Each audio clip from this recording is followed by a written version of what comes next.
Inside Andrew Tate's $700,000 Romanian warehouse that he turned into a hideout. So I thought this would be pretty interesting. So Andrew Tate, 36, and his 34-year-old brother Tristan were recently arrested on Thursday night for alleged trafficking from a 700,000 Romanian warehouse they turned into a full-time living space. Andrew purchased the property located in the town of Voluntari outside of Bucharest in 2017 when he first moved to Romania.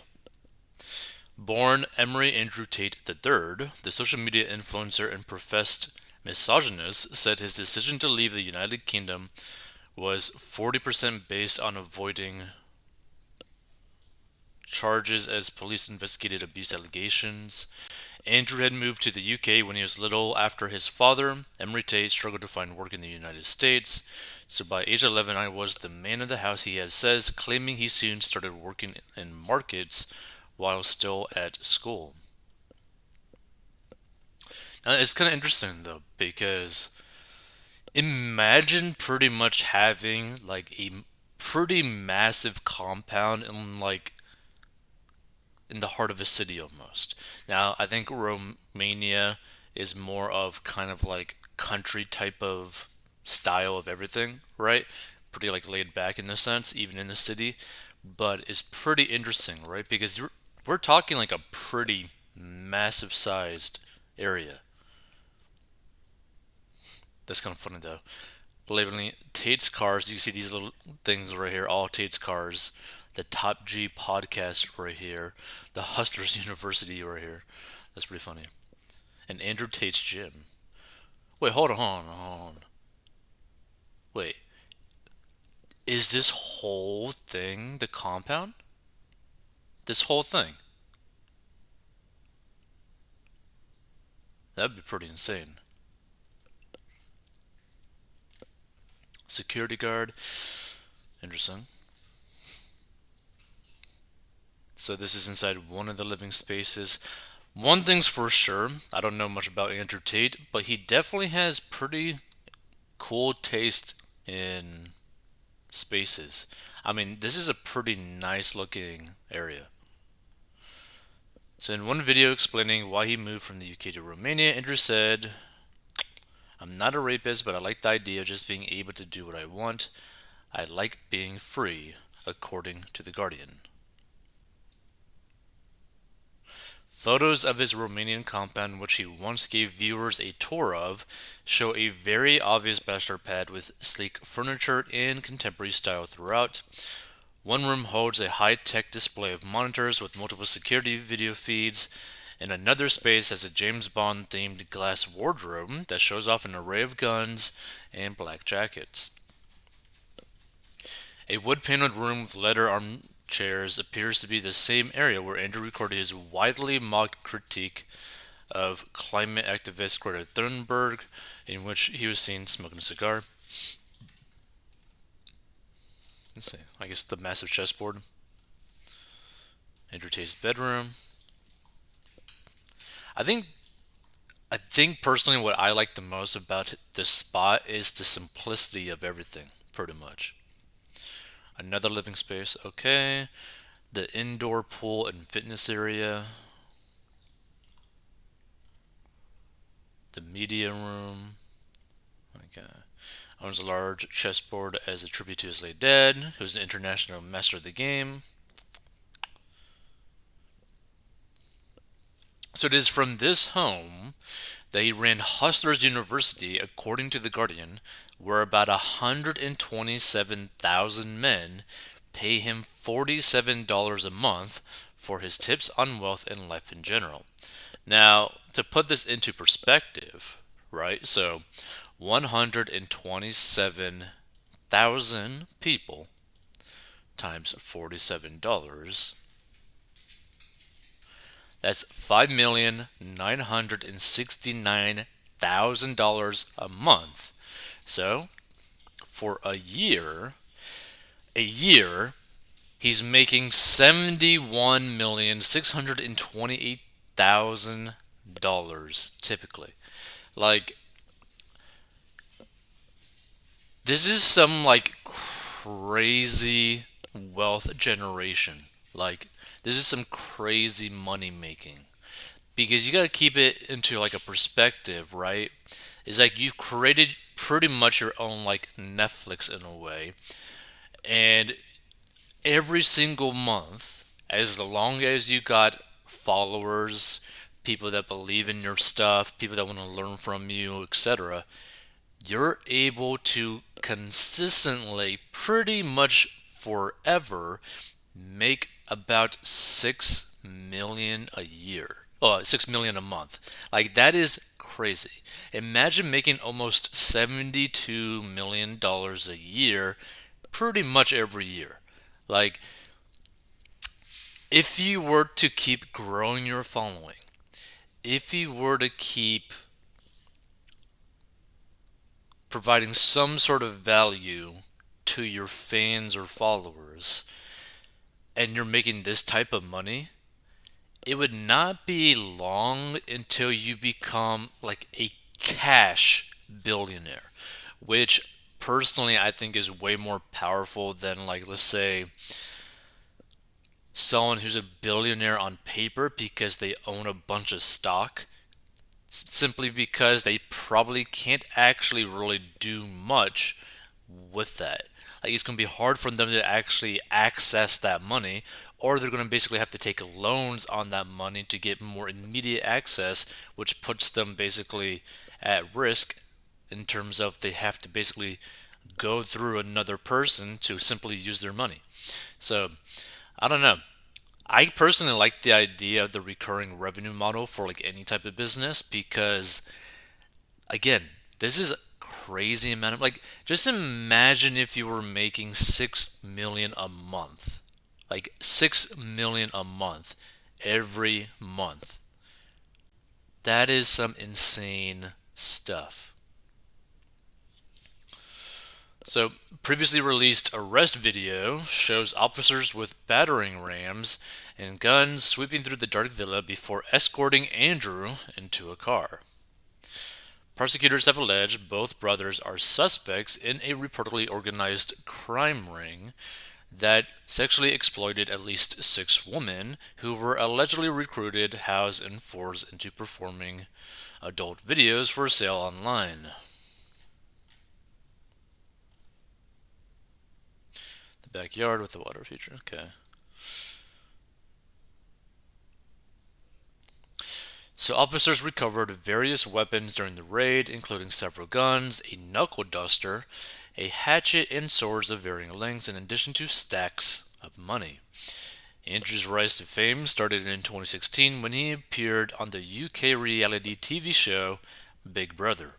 7 days in, he was booted from the show after a video surfaced of him whipping and beating a girlfriend for looking at other men.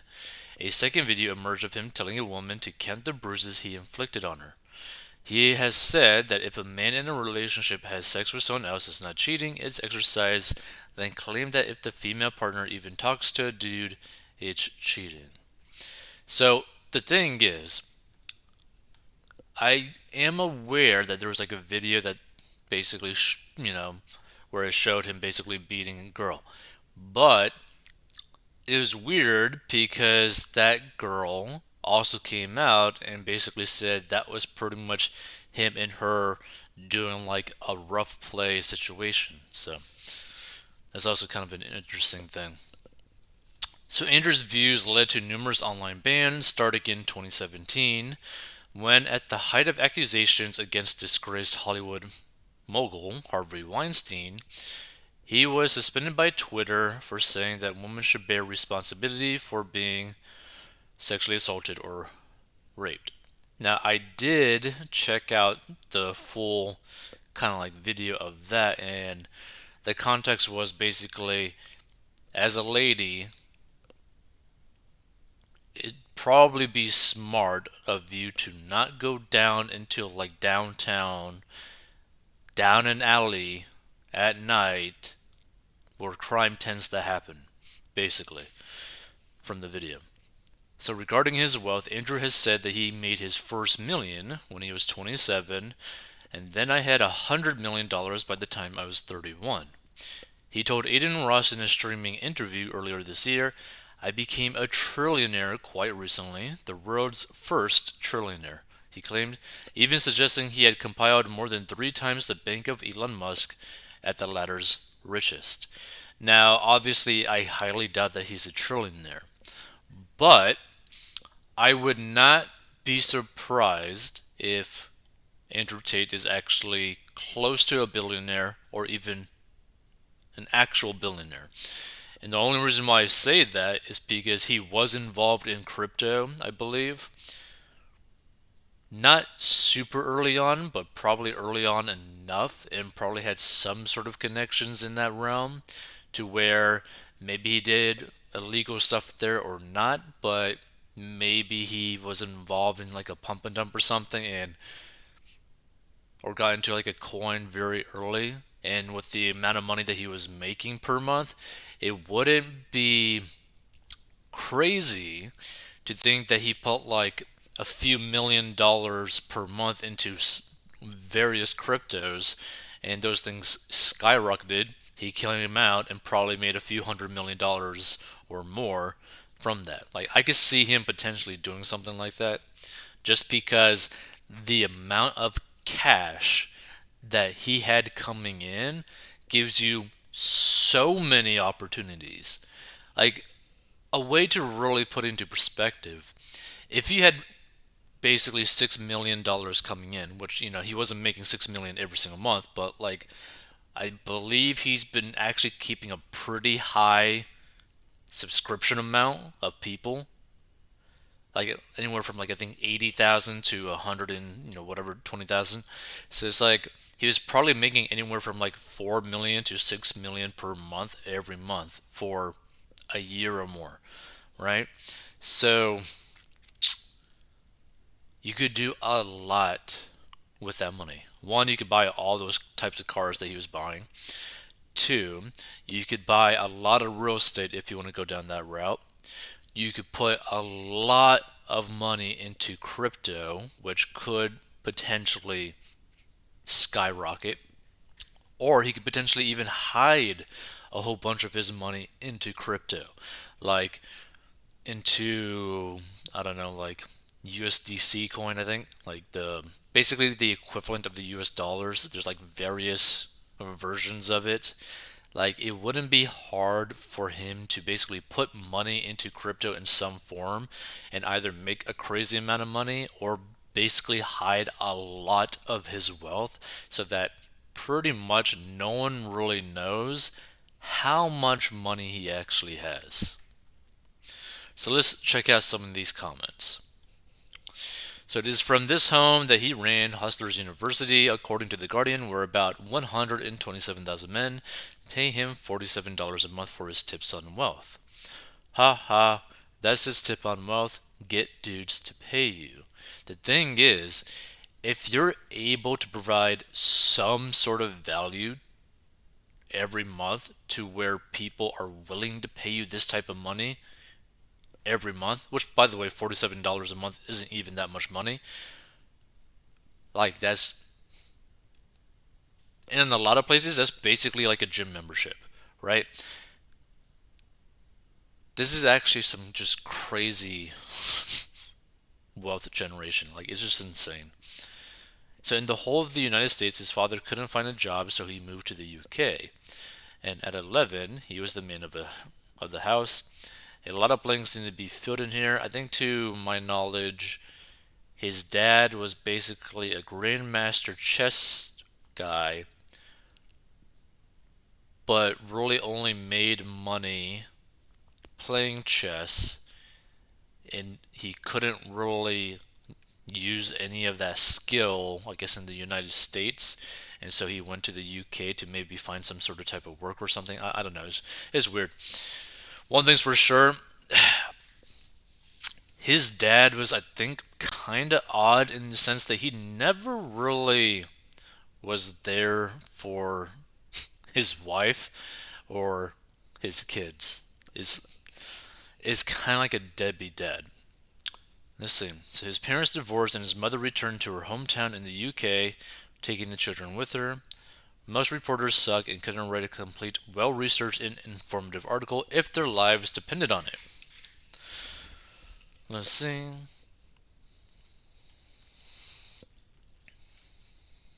A knuckle duster. Oh, brass knuckles. Yeah, I was kind of wondering what that was too. Hustlers University, where all students are equally hustled into believing they will learn how to hustle females.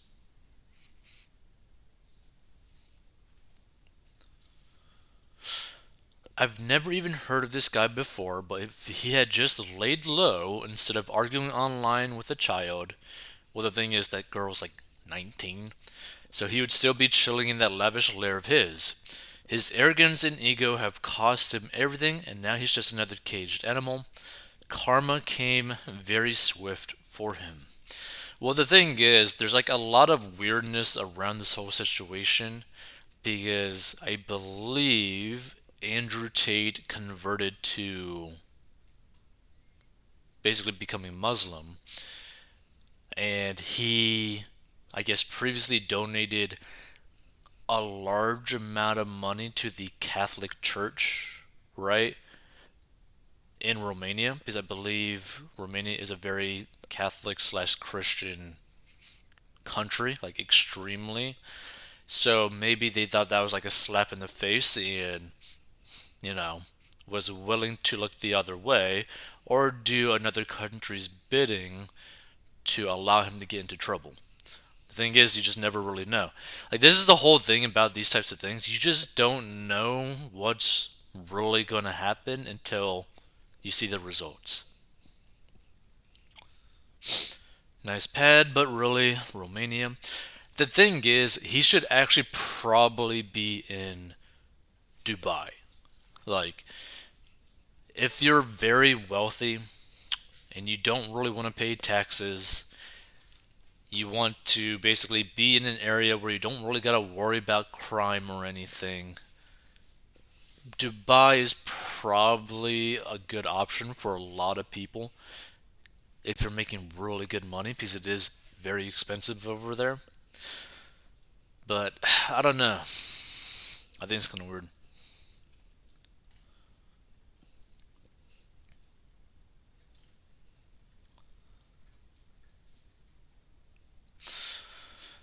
When you become a threat to the establishment, they will use whatever tools necessary to take you out. I doubt Andrew is that dumb to house women against their will. They simply found new masters. The thing is, you never know what's actually going on. This is the problem. You just don't know what's actually going on. Now, it would not surprise me that maybe in the past he did some really shady stuff. But for the past few years was probably all legitimate. Like that wouldn't surprise me, but the thing like this the thing is like I checked out a video of his where he talked about when he was a fighter and he was pretty much making no money, that he pretty much lived basically off of like the girls that he was dating income, right? Like pretty much from what it seemed like it was like back when he was a fighter, he was kind of also I believe like a pimp. Now I don't know if that's actually the case, but that's pretty much what it sounded like. So I wouldn't be surprised if back then he potentially did some of this stuff, allegedly. But again, like this is so weird because like I believe he's going to be. Actually, I don't even think he's in jail for 30 days. I think he's just in jail and then I think he got out pretty quickly. Let's see. So we know at least 127,000 men are idiots for paying this con man. The thing is, like, you can call someone a con man, but like, what are they? Like, what is their con, right? If he has something that he created or paid people to create for him on this whatever platform that he has, and people are getting what they technically paid for, is that necessarily a con? It might be like a product that you simply don't like, but is that a con? Yeah. Feel free to give your thoughts on this. If you were making $6 million a month, like what would you do with that type of money?